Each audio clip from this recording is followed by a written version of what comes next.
Hello, everyone. I'm Asha Swami. This is Saiganesh. I'm sure you recognize him now. Saiganesh is starting his own broadcast tomorrow morning at 8:15. Correct? That is right. The broadcast. Okay. This is our conversations with millennials to introduce our third generation of Ananda to all of our sangha, and as it's turning out to all of the world. So, Saiganesh, I wanted to ask you today about your experience of music, because I know you started singing when you were still in Chennai, and you're quite accomplished in the Indian art. So describe to me, first of all, like, how did you get interested in music? How did you study when you were a boy? Sure. Um, Indian music training starts very early. I was fortunate enough to be born in a family where, my mother and my grandmother were all interested in music, and there was a lot of music growing up around me. But also, when I think about it, I think uh, of past samskars. I think I came in with that because I do remember my lesson started when I was 5 or 6 years old. That's very normal with Indian music, and that's really when your voice is in a place where it can be molded um, into these patterns. And so my training started very early, but also I was just always thrilled and absorbing, and I was fascinated with Indian music even when I was a small child. So Mhm. that's where my journey with Indian music started. And honestly, until I came to the US, which was not until I was 24 years old, my exposure to music was strictly and completely limited to Indian classical music, all forms of Indian classical music, but I never studied or looked at or even listened to much of any other form of music. Huh, how very interesting. So even though some of your peers know more about American pop culture than I do, you were you just lived completely outside of that. Yeah, yeah. And also I think growing up in India, this is a very true fact. It's not very different from attunement to a guru or a spiritual path. Mhm. When you're studying music, it's really important what music you listen to Oh, I see. because it affects you subconsciously start imbibing the traits of that music and the way you use your voice, the way you place the notes. And in fact, it is so extreme in Indian music that you don't even listen to perhaps Indian music from a different teacher because you're trying to tune into a particular aesthetic from a certain lineage. It's a guru disciple relationship. It's not uncommon. I was not unique in the fact that I was tuning everything out. It was natural for me because I was anyway not that drawn or interested in. But it is also a fact of how these kind of classical traditions train you. So who was your teacher, and did you have the same teacher the whole time you were in India? Actually, no. I Uh-huh. was very picky as a child. I don't know why. and Oh, Saiganesh, I know why, but anyway, go on. I mean, so in the child is the reflection of the man, but go on. Yeah, no, I did not have the same teacher. I learned vocal music from multiple teachers. I don't have really strong memories from of that relationship or that aesthetic of the real essence of music until I was 12 or 13 years old. As much as I was learning before that, I don't I was not absorbing it on that deep level, I think. Or I was, but I'm not able to recollect in detail with my mind. Um, at that point, I actually switched over to a violin. Nobody knows. What? At that point, I switched over to a violin. Ultraviolet. A Uh-huh, violin, uh-huh. and that didn't. I did that for 4 or 5 years. I never tell that to people because if you have not played it for 5 years, then it's like starting from square one. So I I think see. it's now officially become part of my past. Uh-huh. But after that, I sought traditions and musicians that were more in tune with the styles that I wanted to express, that were more delicate, that were more inward, and that were not. It was less of fireworks, if Uh-huh. you know what I Uh-huh. mean, because Indian classical music tends to have a lot of that too, but Uh-huh. more of just gentler, subtler, finer aesthetics. So I sought teachers after that point. I was already in college, and from that point on, I still continued to learn from two or three teachers. But then I was making very conscious choices of what tradition I wanted to be part of. So give me an idea of what the vocal training is like when you start at the age of 5. I mean, I don't know if you can, it doesn't matter if you can compare it, but what did you do starting at the age of 5 that was, and that you did for all those years? How did you train your voice? Can you? I mean, you can demonstrate it for me if you want to, but just explain it to me. Let me think about it. So, well, it's not very different from Western music in the sense that you go through lessons. You go through, Hmm. I don't know what these are officially called in the Western classical training. Go through exercises, which are not compositions or things that you would perform in public, but these are just exercises to train yourself, to mold your voice, and to learn different ways of singing. The biggest difference between Indian and Western music is you have to imbibe Indian music from a guru. It's not on a paper. Mm.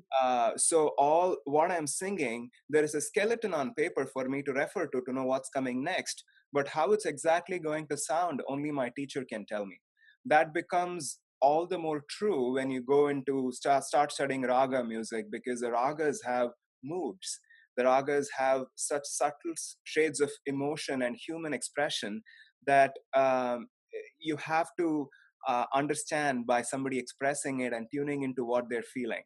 So that is what you primarily train in as a child, and that's what I did for many many years. And and certainly the biggest aspect of it, I think, which is different not just from Western music, but I think how arts are seen today all over the world, is that Mm-hmm. when you train as a child, you're not training towards that annual concert in your school going to happen in March. I think these things are shifting even as we speak. India is also now a fairly Western country, and there's a lot of cultural influences. So, I mean, there is annual events and concerts in schools that kids are training for. Mhm. But when I was learning, that was not the case, which I feel very fortunate for. The reason I mentioned that is the training is not performance oriented. The training is for you to discover something within yourself, to express yourself in ways that you're not used uh, to feel things that you're not accustomed to feeling, and then have that naturally grow and blossom into something beautiful. It is not necessarily about, March 18th, I'm going to perform in this hall with this group. So now I need to be training the next 6 months for that performance, if that makes sense. So tell me give me examples of something that you would not normally feel, that you feel and then express. So what would that be? Be specific with that. Give me Sure. some examples. Yeah. I think music itself is so powerful. Um, I think Why? more than, Why? say that again. Why music itself is so powerful? Why? Yeah, because it's not that we don't feel it, but our awareness of what we feel and what we are expressing can be limited because we are so preoccupied. And Preoccupied with the performance of it, you mean, or the yeah, meaning of yeah, the when word? music flows through you, when you Uh-huh. sing, when you sing a deep song, I now since you asked me to demonstrate, I'll demonstrate something for you. Uh-huh. Um, the raga music in Indian music, the ragas, the meaning of the word is essence or feeling. Mm-hmm. The shade of how you express yourself. So every note, every tune, every melody has an emotion and a human feeling that is expressing. Uh-huh. And when you channel it through yourself, when you channel it through your voice, you start to become aware of sorrow and happiness and joy and peace and calmness and all of these different shades of various emotions and feelings, which were part of you. But the mental preoccupation that we are caught in most of the Oh, I times see what you mean. Yes. are, they have our senses pointed outward. Right. So it is a tool for self-awareness in a sense, but also it's a tool for self-discovery, uh, Uh-huh. because you're working with your feeling nature in a very powerful and deep way. Let me share something with you. Okay. Um, I'm just going to sing a melody that's, I don't know how well Zoom is going to translate the music. It's been a little, Uh-huh. sometimes a little unpredictable. We'll see how it comes across. I'm going to sing something that expresses the feeling of joy, or Okay. just that feeling of contentment and happiness. Okay.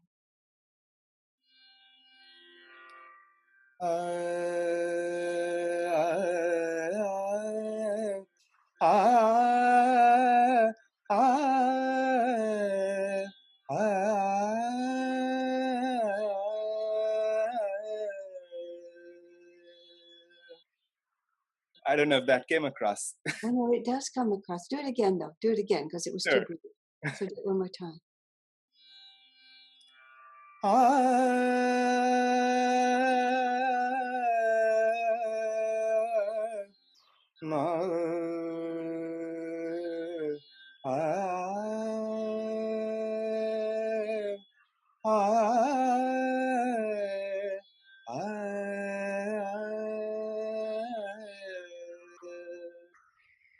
Oh, that's lovely. Now I have a question. I'm going to skip a little bit just because I'm curious. So I'm going to go forward in time. So you came to America. I know you came specifically to Ananda. Then you started singing Swami Kriyananda's songs, of which to which we Ananda are very dedicated. So how did that translate? How did the experience of singing some of his really deep songs compare? Just sort of give me both worlds because I know you've dedicated yourself also Yes. to singing that music. So how give me just tell me about it. Yeah, I think when I came to Ananda, actually, in fact, um, I was so accustomed. I think it's just a unique trait of mine. I wouldn't say classical musicians are this way or Indians are this way. I think I'm so accustomed to tuning out music because Mm-hmm. I'm generally not looking to take it in uh, Mm-hmm. if I'm in a setting that I'm not familiar with. So I entered Ananda that way. I was not looking for absorb. I mean, I had no idea that Swami Kriyananda composed music. I mean, I'm talking about my first few days or weeks at Ananda. Uh, but the words and the poetry and the feeling of the singers invited me to tune into the music also. And this was my first impression. I think anybody who has heard Swami Kriyananda's music will perhaps agree with me. The power of that music, but more importantly, the simplicity of it. The Mm-hmm. simplicity of the melody, the simplicity of its expression, the simplicity of how we perform and bring it together is stark. It's To me, it's rather unusual for music to have so much power and also be so simple. And the other learning for me, and immediately when I realized that, and when I started singing it, I was able to open myself. And for me personally, because I was so not accustomed to music other than Indian classical music, the poetry was just stunning. That in itself was such a warm invitation to tune into the music, honestly, Mm-hmm. because it was so deep and also so meaningful to me personally. I remember one of the first songs I heard was Life is a Dream, and it was an all sing, and we were all given pieces of paper to sing it from. And I was so deeply moved in a way that no Indian music, perhaps I could say, has moved me. Could you Because, pause? Can you pause for a second and just give people one verse of that just so that they'll sure, know what you're talking about? yeah. Life is a dream, time like a stream carries our burdens away. Never despair, joys everywhere. Love can befriend you today. You know, just the simplicity of it. For lack of a better word, I think that itself is the complete essence of Swami Kriyananda's music for me, because Mhm. Indian music, as powerful as it is, and I'm saying this as an Indian musician who enjoys Indian music intensely all the time, but it's very, very stylized. It's very Stylized. it Stylized. yes, Okay. What it's does that mean, stylized? What does that mean, stylized? Like it has to be done in a certain way? You have to learn it?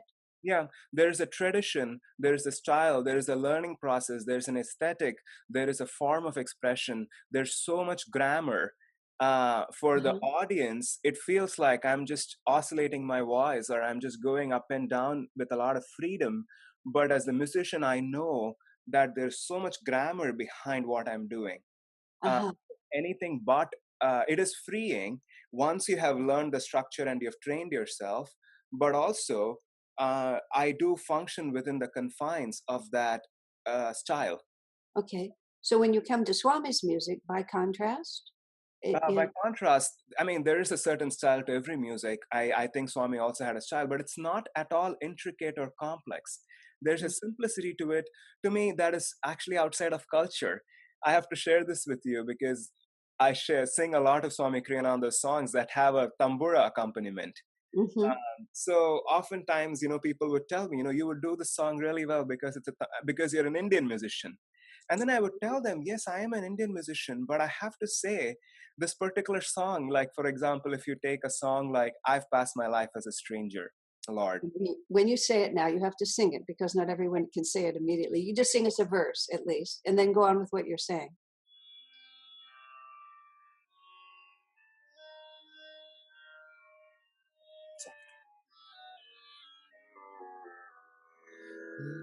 I pass my life as a stranger, Lord. Roam far in foreign lands. So the song goes like this. You can find it online if those of Okay. you, or you can put in comments if you're looking for a recording of this. Okay, Um, but when I heard this song, for a song like this, it's obviously sung with a tambura, and they blend like they were made for each other. But it's not Indian music. right. It is original music. It is not. You cannot fit Swami Kriyananda's music into a style, Okay. because every song just stands by itself. There is certainly a lot of elements that are common in his music. There are even phrases or notes or ways in which he composes that you can see as a pattern in most of his songs. But everything is original. Original. Yeah, And and yeah. Go ahead. you said before I slightly interrupted you that you felt as deep back when we were life is a quest for joy.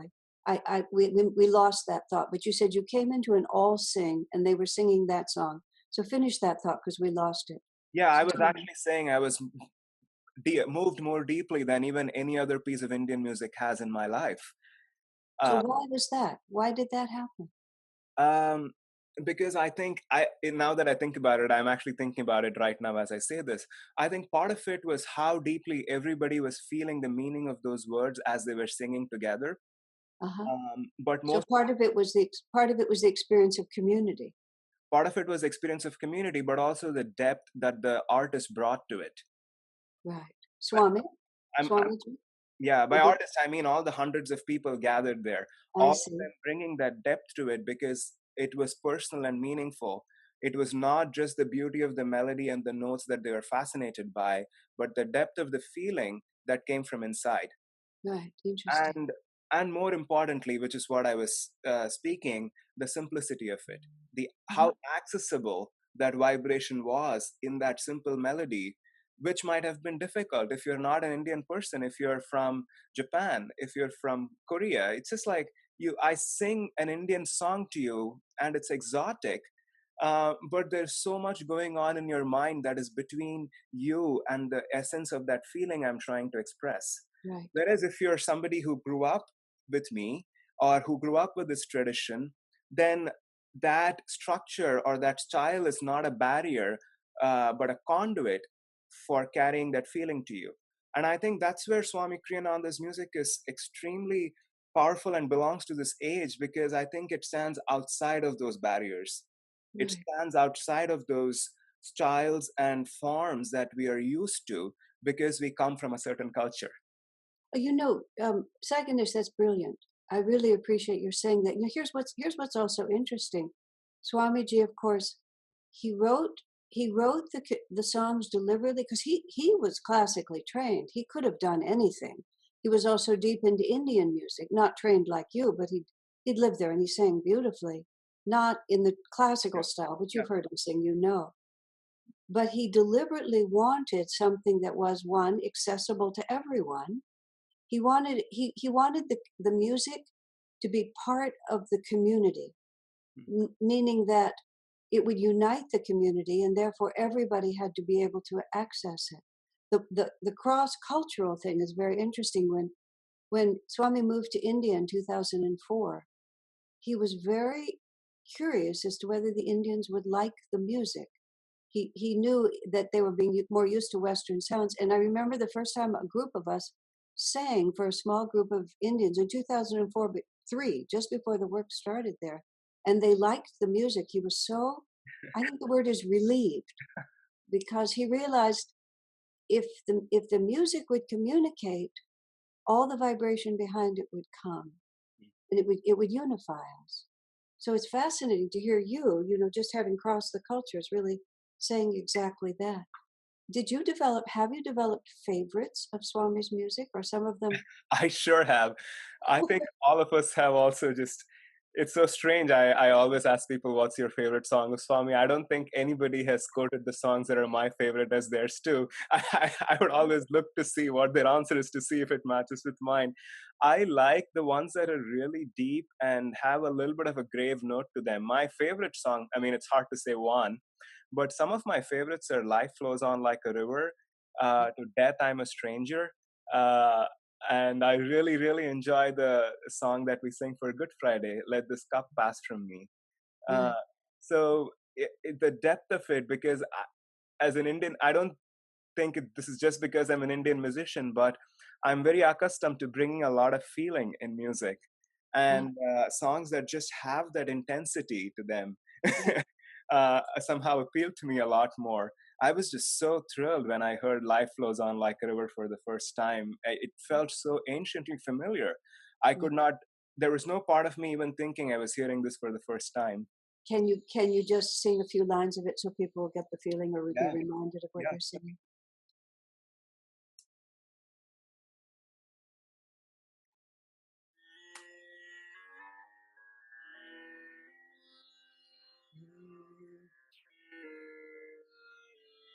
Mm. Life flows on like a river that homes to the sea. 1 hour bounding through mountain vales, 1 hour winding through a lea. None may linger on the way, none may coax time to stay. Fleeting scenes move by us like a dream. Cling not, none will be your own. Never grieve to be alone. Go within you, there's your home. Oh my. You know, just a moment for that. Swamiji actually said that he said this, his music, the music that came through him, he never called it his own, the music that came through him was a new vibration of consciousness expressed as music. What do you think about that way of describing it? It is a little beyond me to know exactly the gravitas of what he's describing, but it makes perfect sense Uh-huh, because I have always felt there is nothing like this. uh-huh, There's, how many thousands of years, how much music there's existed. I come from a tradition where some of what I sing could be hundreds of years old. And I look at something that was sung 2000 years ago and imagine how it was sung, and to realize that there has been nothing like this before, I think it's just mind boggling. And I think there's a lot of truth to that. right. That I mean, everything Swamiji did was to serve Master's work to bring a new age. And you had said how deeply music affects us. That's what you said early on. So, what do you think the effect of Swamiji having channeled this music and making it available and so accessible? It's not, it hasn't taken over the planet yet, but it's there for people. What do you think the effect of that will be, or how should we think about it? Yeah. Sure. This is how I describe it to people and describe it to myself so I can make sense of it. This is actually a quote from Naiswami Devi from one of her talks, where she said, Swami took the deepest aspiration of our hearts, the highest and the deepest aspiration, and gave it tangible expression as music. Hmm. Um, so I think when we tune into his music, what we are tuning into is that aspiration that already exists within us. Hmm. And I also have to say, when I said music was powerful, that was in the context of you asking me about my training in Indian classical music. And I bring that up now because I think the same way of Swami's music. When I said it was powerful, I meant singing, I meant Hmm. vocalizing. Hmm. So I do think there's a lot of power in listening and always living in the vibration of Swami's music. But I do believe that there's even more power when we're able to vocalize it. Because then we realize that that aspiration is inside me. It just Hmm. somehow brings you back to your center and align yourself with that aspiration in just a moment. That's how I feel. It's just, I'm driving in my car and I often sing Swami songs a lot when I'm driving by myself in the car. And it's amazing. I know there's a story that David Eby shares doing that and how he was shifted, but I started doing it almost organically. And I would Hmm. always notice in 30 Hmm. seconds, in 45 seconds, I'm different.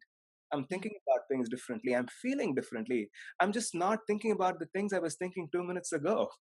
yeah, yeah. So I think when Swami's channel is, Swami's music is really that expression and a doorway for us to connect with our own aspiration. That's a wonderful way to say it. Because it is vibration and we are vibration, it tunes us literally. It tunes us in the introduction to the collection of his book, which is called The Tale of Songs, in which all of his songs are listed. He pleads with us, literally. He pleads with us to sing it or play it. And he says, people have told me repeatedly that their lives were transformed, and he just begged us to do it. You don't have to be a good singer, because even if you just come close to it when you try it, the words and the music. I wonder, it's wonderful to hear your testimony to that. So, do you still sing Indian classical also?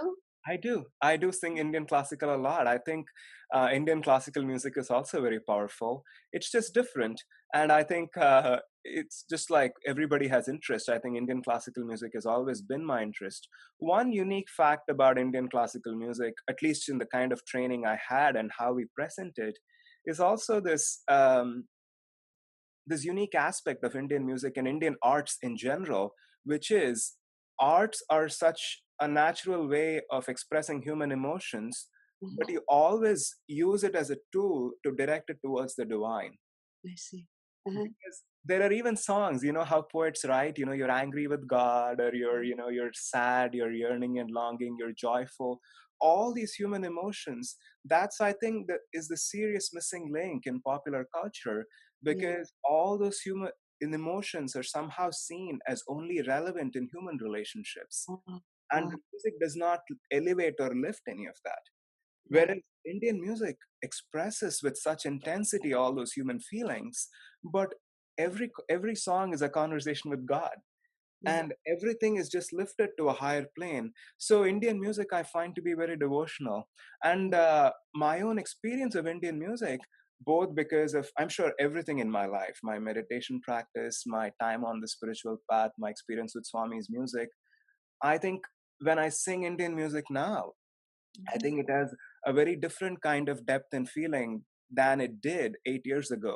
I might have Yes. done the same. I might have had the same level of control over my throat, or been able to sing the same phrases, or perhaps I did even better. It doesn't matter. I don't get to practice or perform the same way these days as I did 8 or 9 years ago. Mhm. But I'm sure my music, my Indian music, has also transformed because I'm feeling it differently, and Feeling it I'm just differently. so much more aware of its purpose and goal. Well, how very interesting.